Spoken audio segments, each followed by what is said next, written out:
Impressão fria, de Ramsay Campbell. Ele os usava para enviar seus filhos ao mundo. Agora eu não consigo controlar os lugares para onde vou. Quando seus servos morrem, eles entram no meu corpo e me fazem ir para o deles e morrer em seu lugar. Não tenho controle. Seus filhos virão se você não me deixar ficar. A caneta falhou ou não havia mais nada a ser dito, e a mão inchada a colocou sobre a mesa. O Sr. Vedal releu as letras trêmulas, que se apagavam sob a tempestade que se aproximava lá fora, e não encontrou sentido entre elas. Ele tinha certeza de que o homem precisava de atenção médica, tanto física quanto mental, e que deveria ser escoltado para fora do escritório, de uma forma ou de outra, o quanto antes. Ele se inclinou e disse: acho que entendo agora. Aguarde, e vou chamar alguém que possa ajudá-lo. Então ele era um dos servos de Iort, chamando outros para se aproximarem para a ruptura. O homem se levantou cambaleando, sentindo como se a dor estivesse rasgando seus membros. Ele precisava escapar, encontrar outro abrigo. O cômodo estava ficando mais escuro, como se alguém estivesse engolfando as paredes. Ele se arrastou até a porta e a abriu, atravessando a sala de espera, entrando no vestíbulo. Uma voz chamou atrás dele. Qual direção? Os elevadores demorariam para responder. Ele viu uma porta à direita, correu em sua direção, suas pernas pesadas e ferventes. Não por aí, gritou o Sr. Vedal. Saindo do escritório com um arquivo, Robert viu o que aconteceu.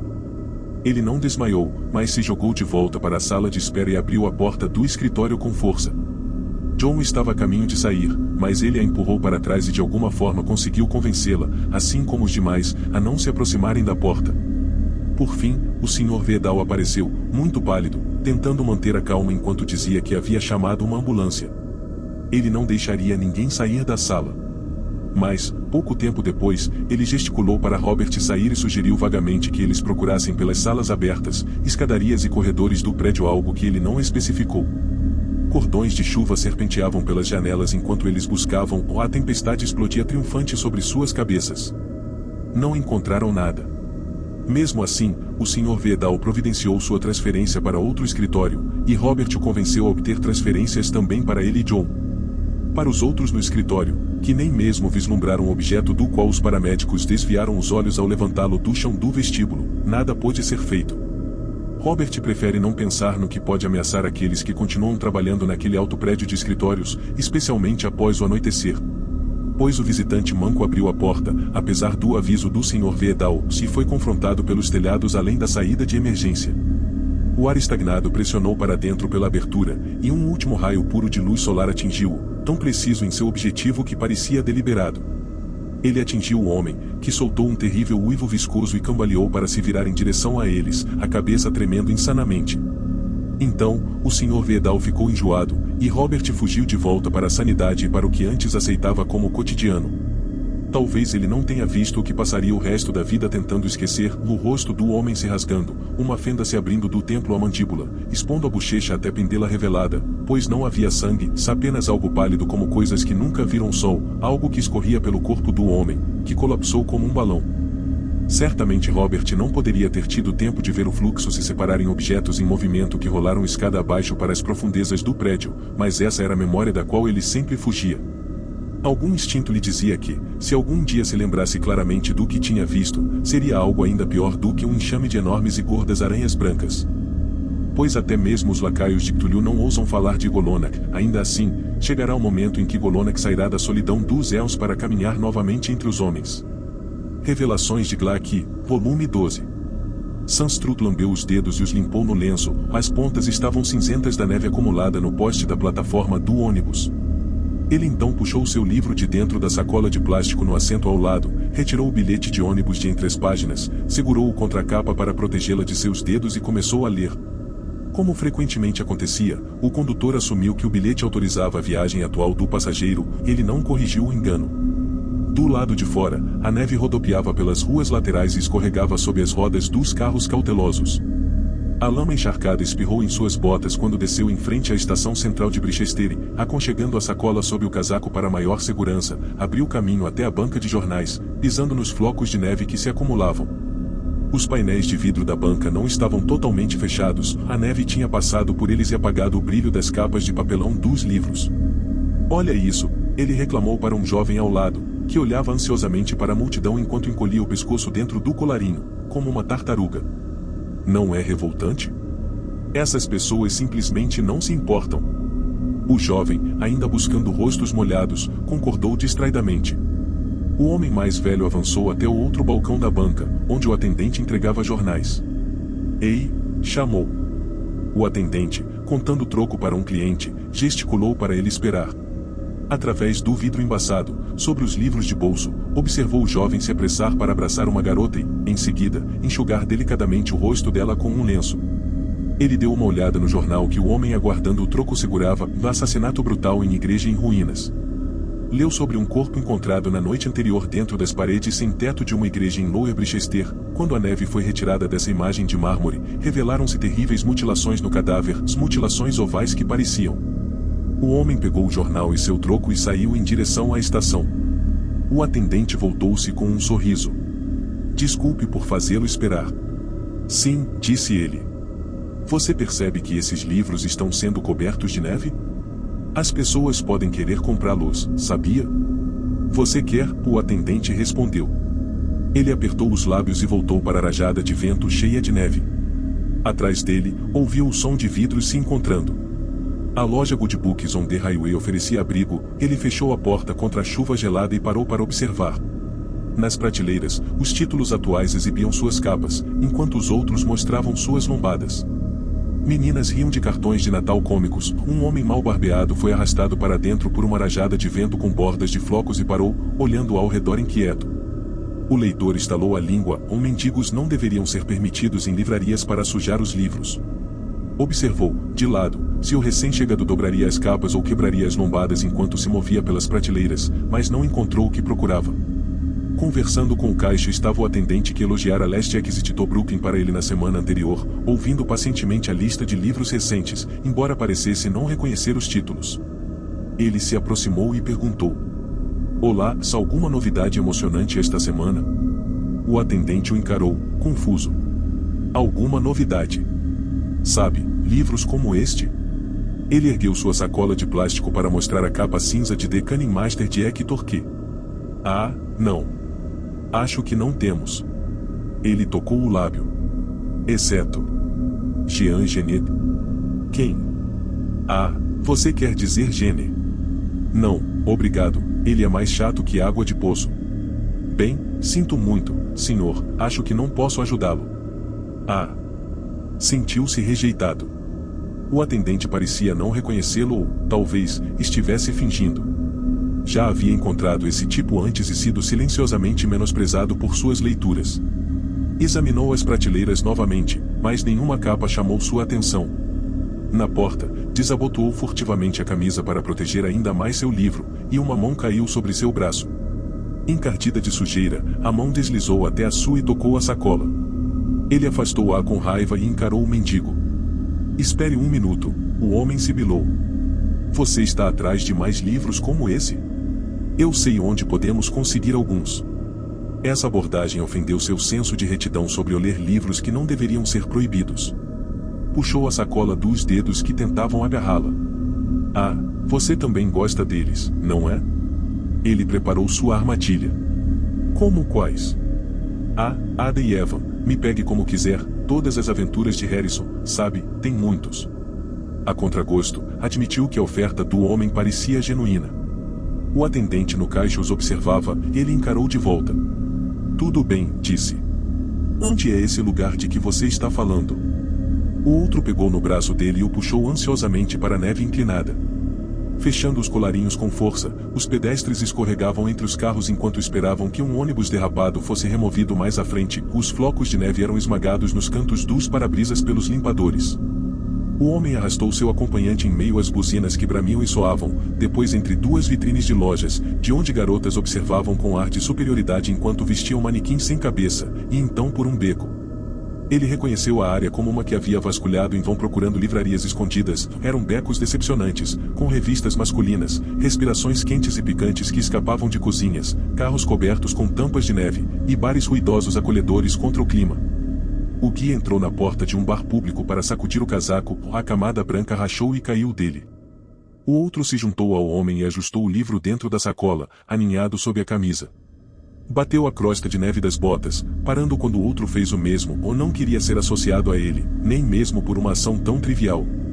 Olhou com desdém para o companheiro, para o nariz inchado, por onde agora ele fungava, e para a barba por fazer, que se movia nas bochechas enquanto soprava nas mãos trêmulas.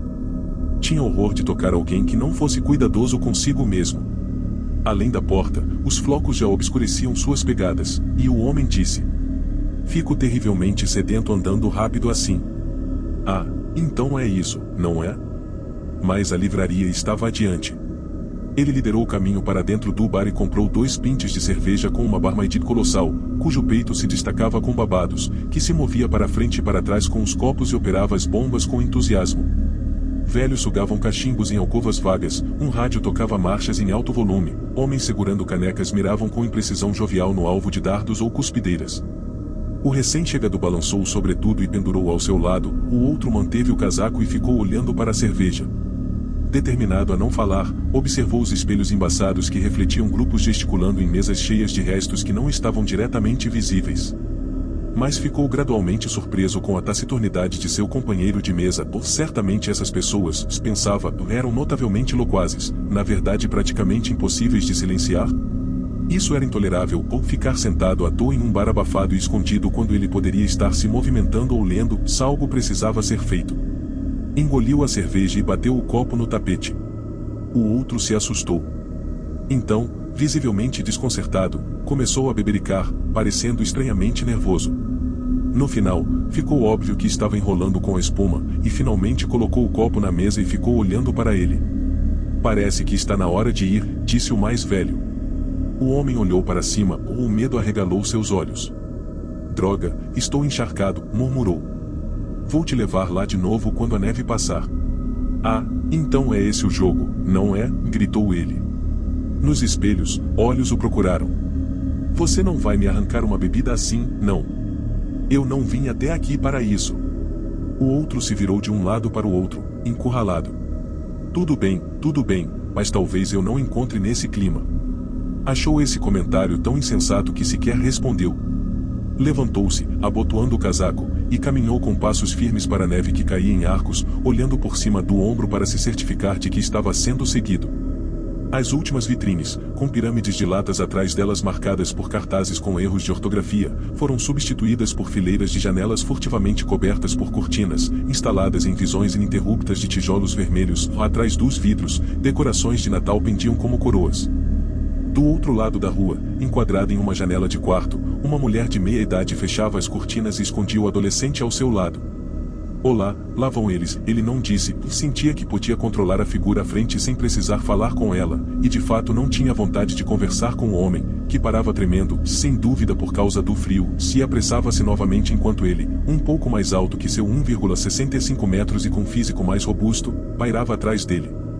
Por um instante, quando uma rajada de neve desceu pela rua em sua direção, os flocos superexpondo a paisagem e cortando suas bochechas como lâminas de gelo transitórias, sentiu vontade de falar, de contar sobre as noites em que ficava acordado em seu quarto, ouvindo a filha da senhoria ser espancada pelo pai no quarto do sótão acima, esforçando-se para captar sons abafados em meio ao render das molas da cama, talvez vindos do casal abaixo. Mas o momento passou, varrido pela neve, o fim da rua se abriu, dividido por um canteiro em 2 vias cobertas de neve, uma delas se curvando e desaparecendo entre as casas, a outra curta, conectada a uma rotatória. Agora sabia onde estava. De um ônibus no início da semana, havia notado a placa Keep Left caída de costas no canteiro, com a frente amassada. Eles atravessaram a rotatória, contornaram as bordas desmoronadas de sulcos cheios de poças disfarçadas de água brilhante que se acumulavam atrás das trilhas de um projeto de reurbanização, e seguiram em frente através do redemoinho branco até um terreno baldio onde uma lareira solitária bebia a neve. O guia entrou rapidamente em um beco, e o outro o seguiu, decidido a manter-se perto enquanto ele batia a neve acumulada nas tampas de latas de lixo e se afastava dos portões dos quintais, onde cães arranhavam e rosnavam. O homem desviou para a esquerda, depois para a direita, entre as paredes estreitas e labirínticas, entre casas cujas bordas cruéis de vidros quebrados e portas desalinhadas nem mesmo a neve, mais gentil com os edifícios do que com seus moradores, conseguia suavizar. Uma última curva, e ele escorregou para uma calçada ao lado dos restos de uma loja, cuja frente estava aberta, emoldurando garrafas de vinho abandonadas sob um cartaz do Heinz 57 Varieties. Um monte de neve caiu da estrutura de um toldo, sendo engolido pelo amontoado abaixo. O homem tremeu, mas, ao ser confrontado, apontou com medo para a calçada oposta. É isso. Eu te trouxe até aqui. A lama com neve sujou as pernas da calça do visitante enquanto ele corria para o outro lado, verificando mentalmente que, apesar de o guia ter tentado desorientá-lo, ele deduzira qual a estrada principal que ficava a cerca de 500 metros dali. Leu a inscrição sobre a loja American Books Bowl and Sold. Tocou uma grade que protegia uma janela opaca abaixo do nível da rua, com a ferrugem molhada deixando marcas em suas unhas, e examinou a vitrine à sua frente. History of the Roads, um livro que achou monótono, destacava-se entre romances de ficção científica de Aldous Tubby Harrison, que se escondiam envergonhados por trás de capas chamativas. Le Sadisme ao cinema, O Voyeur de Rob Grillet, parecendo deslocado. The Naked Lunch, nada que valesse sua jornada até ali, pensou. Bem, está na hora de entrarmos, disse ele ao homem, empurrando-o para dentro. Com um olhar para o tijolo vermelho erotido e a janela do primeiro andar, onde a parte de trás de um espelho de penteadeira substituía um dos vidros, também entrou. O outro havia parado novamente, por um instante desagradável, seus dedos roçaram o casaco mofado do homem. Vamos lá, cadê os livros? Exigiu, empurrando-o para passar à frente na loja. A luz amarela do dia estava ainda mais turva pela vitrine e pelas revistas pin-up penduradas no lado interno da porta de vidro, poeira flutuava preguiçosamente nos poucos raios dispersos. Ele parou para ler as capas de livros de bolso enfiados em caixas de papelão sobre uma mesa, mas as caixas continham apenas faroestes, fantasias e literatura erótica americana, vendendo pela metade do preço. Com uma expressão de nojo para os livros que se abriam como pétalas de flores desabrochando, ignorou os livros de capa dura e estreitou os olhos para o espaço atrás do balcão, ligeiramente distraído. Ao fechar a porta sob a campainha muda, imaginou ter ouvido um grito em algum lugar próximo, rapidamente interrompido. Sem dúvida, por aqui você ouve esse tipo de coisa o tempo todo, pensou, e virou-se para o outro. Bem, eu não vejo o que vim procurar. Ninguém trabalha neste lugar? Com os olhos arregalados, o homem olhou por sobre seu ombro, ele se virou e viu o painel de vidro fosco de uma porta, um dos cantos do vidro remendado com papelão, preto contra uma luz amarela difusa que filtrava através do painel. O escritório do livreiro, presumivelmente, teria sido ouvido. Encarou a porta, pronto para lidar com qualquer insolência. Então outro passou por ele, remexendo distraidamente atrás do balcão, abrindo uma estante de vidro cheia de volumes com capas de papel pardo e, finalmente, extraindo um pacote de papel cinza de um esconderijo em um canto de uma prateleira. Ele o empurrou para as mãos ansiosas do visitante, murmurando. É este, enquanto observava, a pele sob os olhos tremendo, enquanto o pacote era rasgado. A vida secreta de Vakford Skeers. Ah, isso é ótimo, aprovou, momentaneamente esquecendo-se de si mesmo, enquanto alcançava sua carteira, mais dedos gordurosos agarraram seu pulso. Pague da próxima vez, implorou o homem. Ele hesitou, poderia sair com o livro sem pagar? Nesse momento, uma sombra ondulou no vidro fosco, um homem sem cabeça arrastando algo pesado.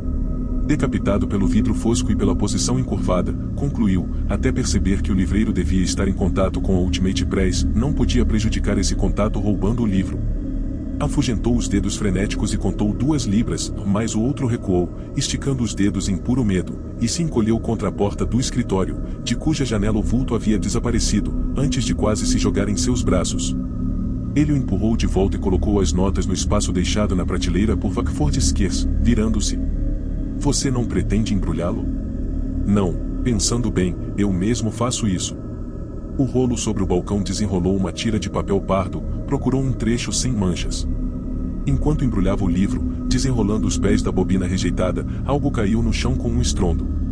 O outro tinha recuado em direção à porta da rua até que um botão solto de seu punho enganchou no canto de uma caixa cheia de livros de bolso. Ele congelou sobre os livros espalhados, a boca e as mãos abertas, um pé sobre um romance aberto como uma mariposa quebrada. Ao seu redor, partículas de poeira flutuavam nos feixes de luz, manchados pela neve peneirada. Em algum lugar, uma fechadura estalou. Ele respirou fundo, prendeu o pacote com fita adesiva e, circulando o homem com desgosto, abriu a porta. O frio atacou suas pernas. Começou a subir os degraus, e o outro correu atrás. O pé do homem estava no degrau quando passos pesados se aproximaram pelo assoalho. Ele girou, e, lá embaixo, a porta bateu. O visitante esperou e então percebeu que poderia se apressar e se livrar do guia. Alcançou a rua, onde uma brisa gelada o beliscava nas bochechas, limpando a poeira velha da loja. Virou o rosto e, chutando a crosta de neve de uma manchete de jornal encharcado, seguiu em direção à estrada principal, que sabia estar próxima. Despertou tremendo. O letreiro de neon fora da janela de seu apartamento, um clichê, mas tão insistente quanto dor de dente, destacava-se de forma aberrante contra a noite a cada 5 segundos, e por isso, e pelos raios de frio, sabia que era de madrugada. Fechou os olhos novamente, mas, embora suas pálpebras estivessem quentes e pesadas, sua mente não se deixava embalar. Além dos limites da memória espreitava o sonho que o despertara e mexeu-se inquieto. Por algum motivo, lembrou-se de um trecho da leitura da noite anterior. Quando Adam alcançou a porta, sentiu a mão de Eva agarrar a sua, torcendo seu braço para trás, forçando-o ao chão. Seus olhos se abriram e procuraram a estante, como se buscando segurança, ou sim, lá estava o livro, seguro dentro de sua capa, cuidadosamente alinhado com seus companheiros. Lembrou-se de uma vez ter voltado para casa e encontrado Miss VIP, ou de Style Governes, enfiada em Prefects and Fax, montada por Prefects and Fax. A senhoria explicará que devia ter recolocado os livros de forma errada após limpá-los, mas sabia que ela os havia danificado por pura malícia. Comprou um estojo com chave, e, quando ela lhe pediu a chave, respondeu: "Obrigada, acho que posso fazer justiça a eles." Não se podia fazer amigos hoje em dia. Fechou os olhos novamente, o quarto e a estante, criados em 5 segundos pelo neon e destruídos com a mesma regularidade, o preenchiam com sua vacuidade, lembrando-o de que semanas se estendiam à sua frente antes do início do próximo semestre, quando confrontaria a primeira turma da manhã e acrescentaria: "Vocês já me conhecem agora, a sua introdução usual, joguem limpo comigo e eu jogarei limpo com vocês", ou um aviso que alguém certamente testaria. E ele o pegaria, ou viu a ampla extensão de shorts de ginástica brancos esticados firmemente sobre os quais traria um tênis com força satisfatória, se relaxou ou acalmado por um eco avassalador dos passos no piso de madeira do ginásio, do sacudir febril das barras enquanto os garotos escalavam até o teto e ele os observava de baixo. Dormiu. Ofegante, forçou-se através de seus exercícios matinais, depois tomou de uma só vez o suco de frutas que sempre era trazido pela filha da senhoria. Bateu o copo na bandeja com força, o vidro rachou, e eu diria que foi um acidente, e eu pago aluguel suficiente para cobrir isso, então ao menos deveria conseguir um pouco de satisfação pelo meu dinheiro. "Aposto que você vai ter um Natal incrível", disse a garota, observando o quarto.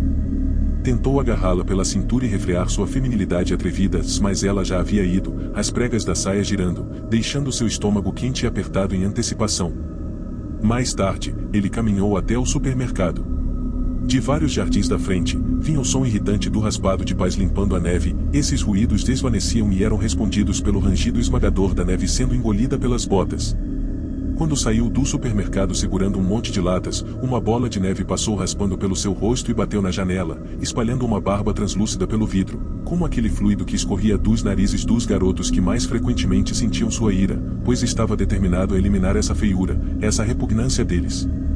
Olhou ao redor em busca do atirador, um garoto de 7 anos, subindo em seu triciclo para uma fuga rápida, moveu-se involuntariamente, como se fosse puxar o garoto para seu colo. Mas a rua não estava deserta, mesmo agora, a mãe da criança, de calças justas e com os bobs espreitando por baixo de um lenço, dava um tapa na mão do filho.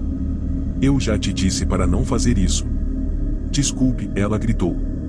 "Sim, tenho certeza", ele rosnou, e voltou pisoteando para seu apartamento. Seu coração bombeava descontroladamente. Desejava fervorosamente poder conversar com alguém como havia conversado com o livreiro na periferia de Gottsford, que compartilhava de seus impulsos. Quando o homem morreu no início daquele ano, sentiu-se abandonado em um mundo tacitamente conspirador e hostil. Talvez o novo dono da loja pudesse ser igualmente simpático?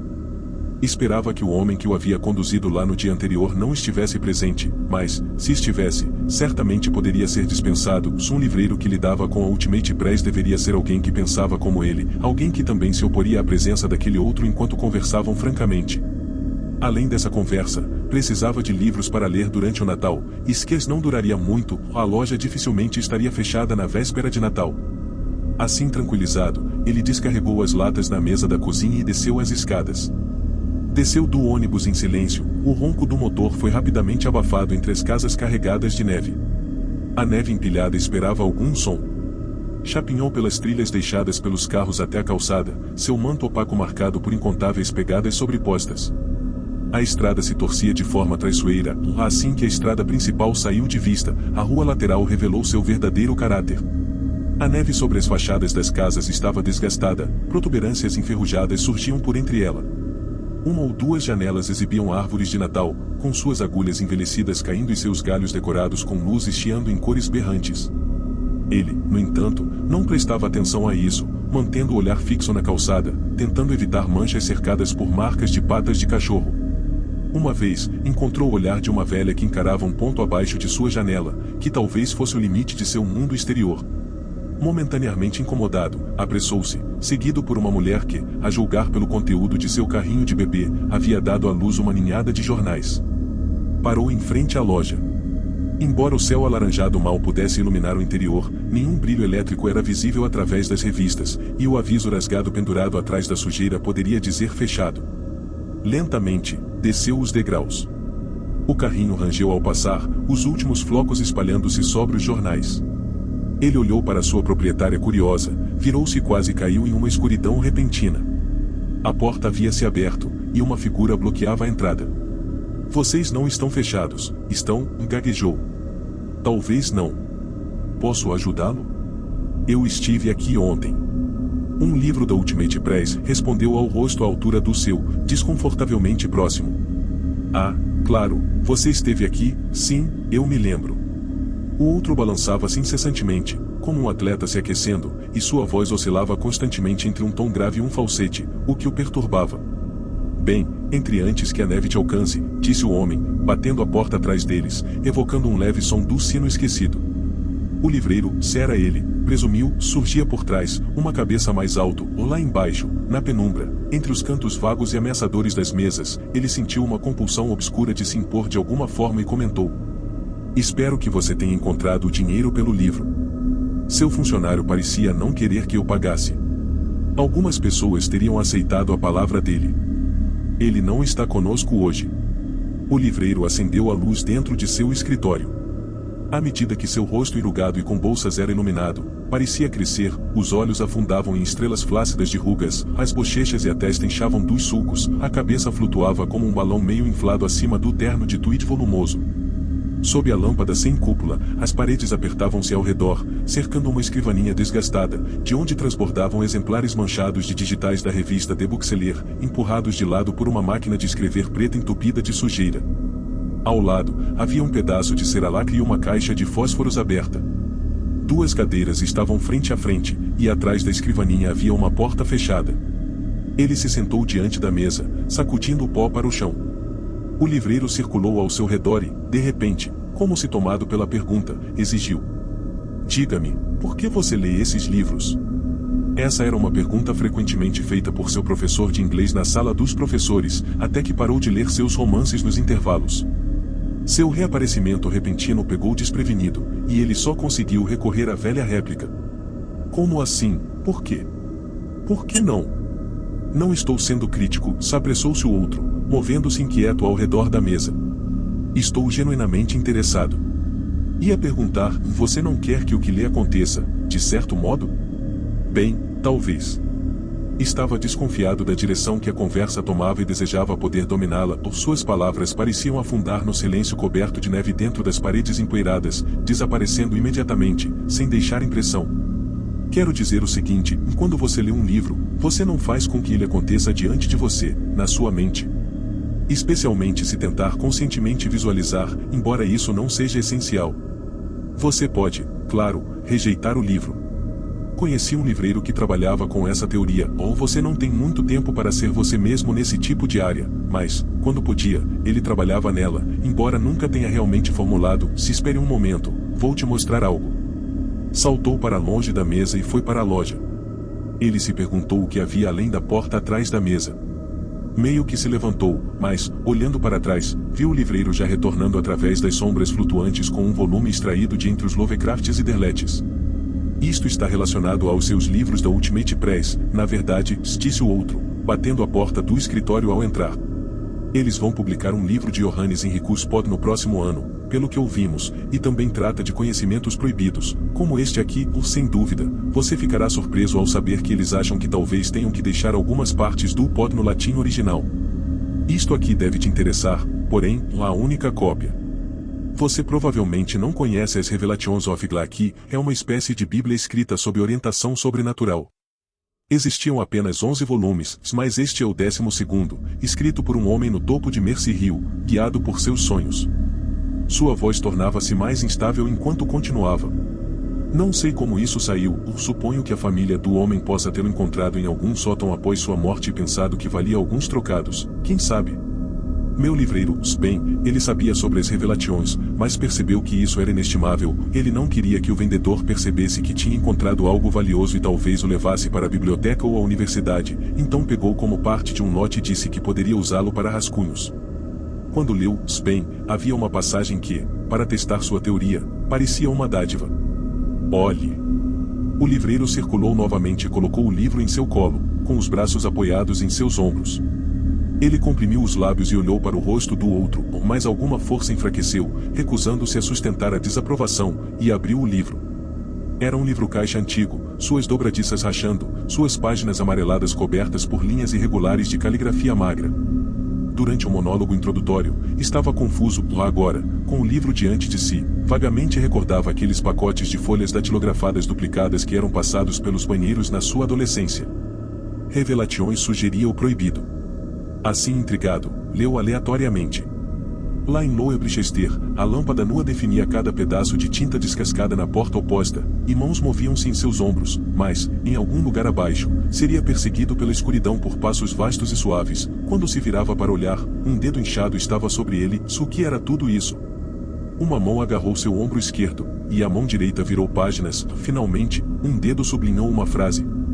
Além de um abismo na noite subterrânea, um corredor leva a uma parede de tijolos maciços, e além da parede ergue-se Y-Golonak para ser servido pelas figuras esfarrapadas e sem olhos da escuridão. Há muito ele dorme além da parede, e aqueles que rastejam sobre os tijolos correm sobre seu corpo sem nunca saber que é Y-Golonak, mas quando seu nome é falado ou lido, ele surge para ser adorado ou para se alimentar e tomar a forma e a alma daqueles de quem se alimenta. Pois aqueles que leem sobre o mal e buscam sua forma em suas mentes evocam o mal, e assim Y-Golonak pode retornar para caminhar entre os homens e aguardar o momento em que a terra será limpa e Cthulhu se erguerá de seu túmulo entre as ervas marinhas. Glaki abrirá a armadilha de cristal, a prole de Eort nascerá à luz do dia, Shub-Nigurat marchará para esmagar a lente lunar, Beatize romperá de sua prisão, Daulot rasgará a ilusão para expor a realidade escondida atrás dela. As mãos nos ombros se moviam constantemente, relaxando e apertando. A voz flutuava. O que você achou disso? Achava que era bobagem, mas, em algum lugar, sua coragem havia escorregado. Respondeu de forma desigual. Bem, isso não é, e o tipo de coisa que você vê à venda. Quer dizer que você achou interessante? A voz estava se aprofundando, ou agora era um grave avassalador. O outro girou atrás da escrivaninha, ele parecia mais alto, sua cabeça bateu na lâmpada, criando sombras que espreitavam pelos cantos e se retiravam, e espreitavam novamente. Você está interessado? Sua expressão era intensa, tanto quanto podia ser distinguida, pois a luz movia as sombras nos recessos de seu rosto, como se a estrutura óssea estivesse derretendo visivelmente.